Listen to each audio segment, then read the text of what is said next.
મનસુખ વસાવા આટલા વર્ષથી ચૂંટાતા આવ્યા છે એટલે કામ કર્યું હશે તો જ લોકોએ પસંદ કર્યા હશે ને. હમણાં સુધી કોઈ એવા લીડર નહીં હતા. આ વખતે અમારી પાસે એક સારા લીડર, સાચા નેતા, નીડર નેતા ચૈતરભાઈ વસાવા છે, જેઓ હમણાં જ માનવ સર્જિતપુરમાં જ્યાં જ્યાં પ્રોબ્લેમ હતી ત્યાં એમને અનાજ કીટ પહોંચાડી, એમની સાથે મુલાકાત લીધી અને સરકારને પણ સરકારી તંત્રને પણ એમને જાણ કરી કે વધારે અમને વળતર આપો, નહીં તો અમે જન આંદોલન કરીશું. તે પછી આ પેપર લીક હોય કે પછી આ યુવાનો માટે રોજગારીના પ્રશ્ન હોય, દરેક પ્રશ્ન ઉઠાવે છે. એટલીસ્ટ કોઈને માંગે તો તમને મળે.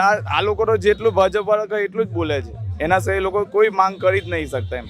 એટલે અમારી માંગ એ છે કે આ વખતે ભરૂચના સાંસદ ચૈતરભાઈ વસાવા બને અને આવનાર ભવિષ્ય માટે સારું શિક્ષણ, રોજગાર, આરોગ્ય, ખેતી જેવા પ્રાથમિક મુદ્દાઓ માટે કામ કરી શકે. આપનું નામ શું છે?